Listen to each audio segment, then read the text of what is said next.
All right, welcome back, everyone. We're going to treat today's explainer like your final review session for Resilience and Strategy 101. We are looking at a truly extreme case study today, the real-life experiences of retired U.S. Navy SEAL Lieutenant Jason Redman. From the absolute chaos of the battlefield to his incredible recovery, we're going to extract the core principles of survival and strategic leadership together. So, grab your notebooks, let's get focused, and dive right in. To get us ready for the final, here's a quick look at the syllabus. We're hitting 5 main modules: the Protector Foundation, the Training Crucible, the Iraq Ambush Case Study, Post-Trauma Frameworks, and we'll wrap up with an analysis of the Afghanistan withdrawal. Let's get right to it. Module 1. The Protector Foundation. Before anyone can even hope to survive the absolute hardest training in the military, they need a rock-solid why, right? According to our sources, the drive to join the SEALs isn't just about, chasing thrills. It's actually deeply rooted in a massive sense of service and patriotism. Redman points out that this mindset is usually baked in early by families who really value what he calls the protector community. Think police, firefighters, and military personnel. It's this core, unshakable belief in the value of fighting for freedom that anchors these individuals way before they ever lace up a pair of combat boots. Okay, moving right along to Module 2, the Training Crucible. Now this is the ultimate filter, and you're definitely going to want to memorize this stat for the exam. 80%. That is the attrition rate of this program. 80%! This grueling 7-month absolute grinder is intentionally designed to break candidates mentally. They are constantly wet, freezing cold, and just coated in sand 24/7. And the goal here isn't just to build physical muscle. It's to test if a candidate can still process complex information and execute orders perfectly when they are completely exhausted and, quite frankly, utterly miserable. And the absolute peak of this filter? Hell Week. It's widely considered the hardest week in the entire U.S. military.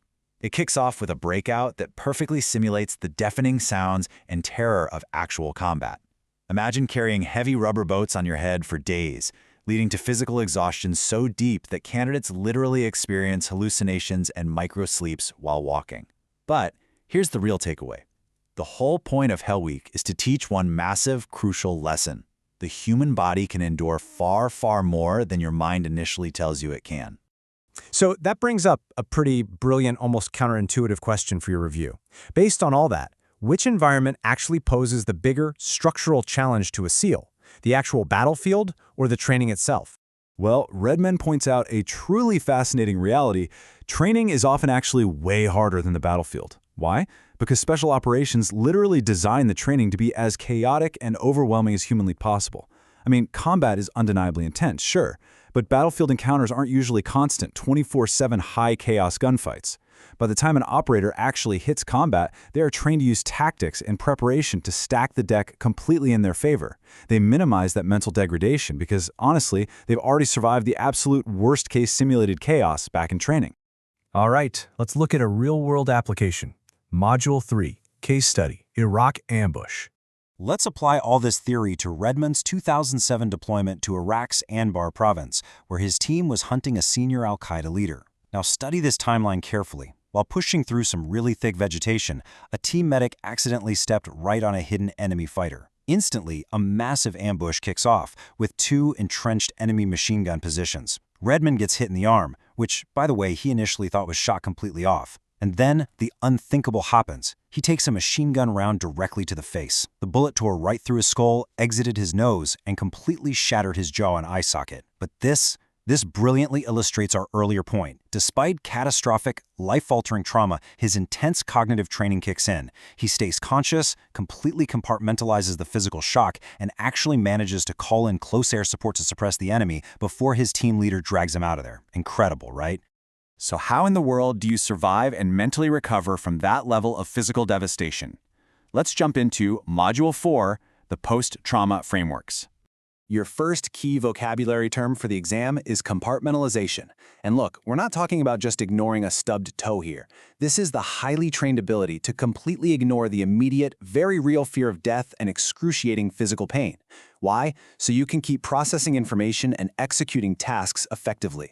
This exact mental tactic is quite literally what kept Redman functioning, working his radio and calling in that air support while he was pinned down and bleeding out. Next up on your vocab list is the acceptance of reality. Redman explains that before a mission even starts, Operators mentally accept the very real possibility of death or severe injury. It acts as a sort of pre-mission psychological anchor. That way, if the absolute worst actually happens, you aren't wasting those precious, life-saving seconds in a state of denial or shock. You've already accepted the risk, meaning you can keep leading your team through the nightmare rather than just freezing up. And these hardcore battlefield tactics translate beautifully into his post-trauma recovery framework, what he famously calls the overcome mindset. Picture this. During his long, agonizing recovery from those 8 gunshot wounds, Redmond actually taped a bright orange sign to his hospital door. It laid out a strict tone of optimism and absolute tenacity. He explicitly refused to accept any pity from visitors, basically demanding that anyone walking into his room had to focus entirely on rapid growth and recovery. He took total, absolute control over the narrative of his own healing. All right, let's pivot for our final section. Module 5, Analysis, Afghanistan Withdrawal. For this final module, we're shifting gears from personal resilience over to geopolitical strategy. We are going to objectively review his critique of the U.S. withdrawal, but to properly understand his perspective, we need to set up the historical context. Redmond actually arrived in Afghanistan way back in 2005. His very first introduction to the reality of the war was dealing with the tragic aftermath of the lone survivor helicopter crash. He spent his time actively fighting extremist ideologies, specifically Al-Qaeda and the Taliban, right in the incredibly unforgiving, brutal terrain of the Hindu Kush Mountains, so he knows this battle space intimately.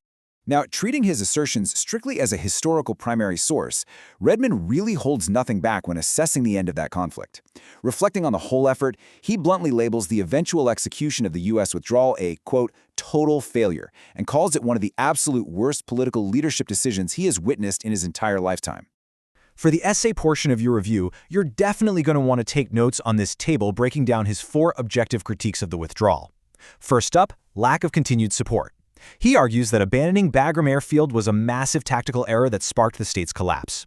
Second, political expediency. He suggests leadership basically caved to an American public that was just tired of the costs of war, choosing political comfort over finishing the mission. Third, betrayal of local allies, literally turning their backs on Afghans who had supported U.S. forces for 2 solid decades. And fourth, the creation of a failed state, handing power right back to the Taliban, a group aligned with terrorists, completely undoing years of progress, especially the progress made for women. Redmond warns that these specific factors aren't just bad optics. They yield massive, long-term strategic consequences. Based on his analysis, this severely damages America's credibility on the world stage. It makes it highly unlikely that foreign allies will want to risk working with the U.S. in the future. On top of that, it results in severe consequences, or even death, for those local partners left behind, forces a really tragic regression of women's leadership roles in the region, and creates this incredibly dangerous vacuum of hate that is just going to foster a whole new generation of anti-U.S. sentiment. All right, as we close the book on today's study session, we've covered the intense preparation of a SEAL, the brutal reality of a combat ambush, the mental frameworks required to survive it, and the geopolitical fallout of a failed strategy. But the ultimate test is yours. When you inevitably face your own chaotic ambush, whether that happens in business, in leadership, or just in your personal life, how will you deploy the overcome mindset? How are you going to compartmentalize the stress, accept reality, and refuse to be pitied? Keep that question front and center as you prepare for your own final exams in life. Thanks for joining me for this explainer, and keep studying.